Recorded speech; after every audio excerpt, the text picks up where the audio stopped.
Morning BPSC TRE 4.0 का जो exam होने वाला है इस साल टीचर वाला।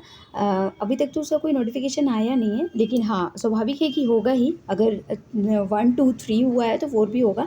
तो उसके लिए तैयारी हम लोग कर रहे हैं, मैं भी कर रही हूँ। तो मैं चाहती हूँ कि मेरे साथ साथ अगर जो भी इच्छुक है तो वो मेरे साथ जुड़ सकते हैं। कि बीपीएससी टीआरई 4.0 के लिए मैंने कुछ नोट्स बनाए थे, तो सोचा आप लोगों के साथ शेयर कर दूँ। ठीक है, तो सबसे पहले आप देख सकते हैं स्क्रीन पे कि हम लोग मैचिंग देखेंगे। ठीक है, मैचिंग में हमारा क्या होता है कि ज़्यादातर मैंने जब बीपीएससी के प्रीवियस ईयर क्वेश्चन एनालाइज़ किए तो मुझे देखने को मिला कि प्रीवियस ईयर क्वेश्चन में मैचिंग्स वगैरह भी पूछा गया है।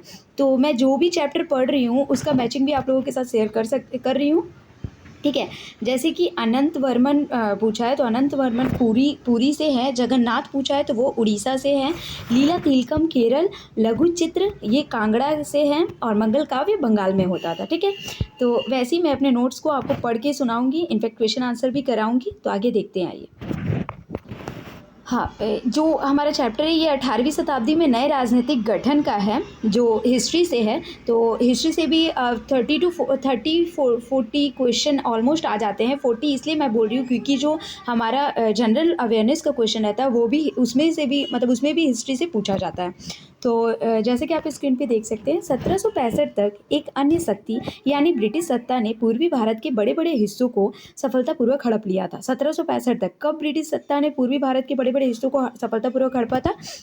1765 तक। 1707 में जब औरंगजेब की मृत्यु हुई थी। औरंगजेब की मृत्यु ये एक कॉमन क्वेश्चन है, लगभग बहुत सारे एग्जाम में पूछता है कि औरंगजेब की मृत्यु कब हुई थी। तो 1707 में हुई थी। 1761 तक पानीपत की तीसरी लड़ाई हुई। जैसा कि पानीपत की लड़ाई के बारे में भी पूछता है, तो 1761 तक पानीपत की तीसरी लड़ाई हुई थी। फिर मुगल साम्राज्य और परवर्ती मुगल के लिए संकट की स्थिति उस समय आ गई थी। बादशाह औरंगजेब ने दक्कन में 1759 से लंबी लड़ाई लड़ते हुए साम्राज्य के प्रशासन की जो कार्यकुशलता थी वो जो है धीरे धीरे समाप्त होने लगी थी।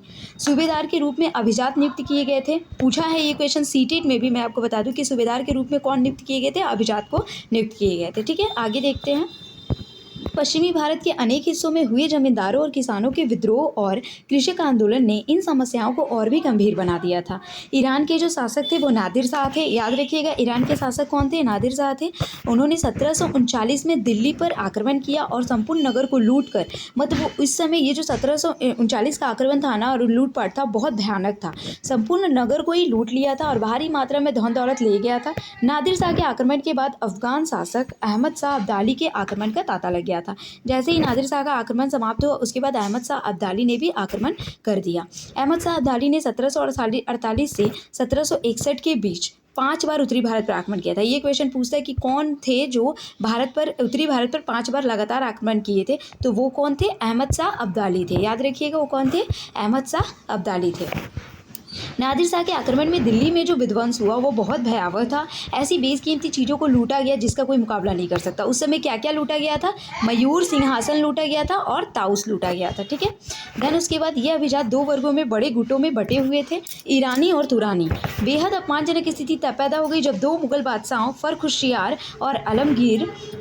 फर्रुख होशियार कब तक थे? 1713 से 1719 तक के। और आलमगीर कब तक थे? वो 1754 से 1759 तक की हत्या हो गई थी। 2 अन्य बादशाहों अहमद शाह 1748 से 1754 और शाह आलम द्वितीय। शाह आलम द्वितीय कब से कब तक थे? 1759 से 1816 तक। ये अनेक अभिजातों को अंधा कर दिया था, मतलब इन लोगों को सबको अपने जाल में फंसा के रखा था। मुगल सम्राटों की सत्ता के पतन के साथ बड़े बड़े प्रांतों के सूबेदारों और बड़े जमींदारों ने उपमहाद्वीप के विभिन्न भागों में अपनी शक्ति और प्रबल बना ली थी। जैसे कौन कौन थे वे? अवध, बंगाल थे और हैदराबाद थे। ठीक है, इन लोगों ने और भी अपनी शक्ति को प्रबल बना लिया था। फिर राजपूत के बारे में पढ़ेंगे हम लोग कि बहुत से राजपूत घराने, विशेष रूप से अंबर और जोधपुर के राजघराने मुगल व्यवस्था में विशिष्टता के साथ सेवारत रहे। ठीक है, जोधपुर के राजा अजीत सिंह। जोधपुर के राजा कौन? अजीत सिंह। मुगल दरबार की गुटी राजनीति में अपने पैर फंसा दिए थे। जोधपुर के राजा अजीत सिंह को गुजरात की सूबेदारी और अंबर के सवाई राजा जय सिंह को मालवा की सूबेदारी मिली थी। बादशाह जहांदार शाह ने 1713 में इन राजाओं को इन पदों का नवीकरण कर दिया था। जोधपुर राजघराने ने नागौर को जीत लिया था और अपने राज्य में मिला लिया था। दूसरी ओर अंबर ने भी बूंदी के बड़े बड़े हिस्सों पर अपना कब्जा कर लिया था। सवाई राजा जय जयसिंह ने जयपुर को में अपनी नई राजधानी स्थापित की थी। किसने नई राजधानी स्थापित की थी जयपुर में? सवाई राजा जयसिंह ने। याद रखिएगा, उसने 1722 में आगरा की सूबेदारी उसे दी गई थी। ठीक है। 1740 के दशक में राजस्थान में मराठों के अभियानों इन रजवाड़ों पर भारी दबाव डालना शुरू कर दिया था। जयसिंह 12 वर्ष तक आगरा के सूबेदार रहे थे, 5 से 6 वर्ष के लिए मालवा के। मेवाड़ एक ऐसा राजपूत राजा था जिसे मुगल सत्ता की चुनौती दी थी। राणा प्रताप 1572 में उदयपुर तथा मेवाड़ के राजगद्दी पर आसीन हुए थे। जंतर मंतर कहाँ है? जंतर मंतर जयपुर में है। याद रखिएगा, ज से जंतर और ज से जयपुर। तो जंतर मंतर जयपुर में। अम्बेर के शासक सवाई जयसिंह ने दिल्ली, जयपुर, उज्जैन तथा मथुरा और वाराणसी में 5 खगोलीय वेधशालाओं का निर्माण किया, जो जंतर मंतर के नामों से विख्यात। इन वेधशालाओं में खगोलीय पिंडों का अध्ययन हेतु उपकरण है। मेहरगढ़ का किला। मेहरगढ़ का किला कहाँ है? जोधपुर में है। आज के लिए बस इतना ही। Thank you. अगर वीडियो अच्छी लगी तो लाइक और सब्सक्राइब फॉर मोर। आगे मैं और भी बीपीएससी टीआरई 4.0 के लिए नोट्स लाती रहूँगी। अगर आप और भी आगे तैयारी करना चाहते हैं बीपीएससी टीआरई 4.0 के लिए, तो मेरे चैनल से आप जुड़ सकते हैं। Thank you. अगर वीडियो अच्छी लगी तो लाइक और सब्सक्राइब फॉर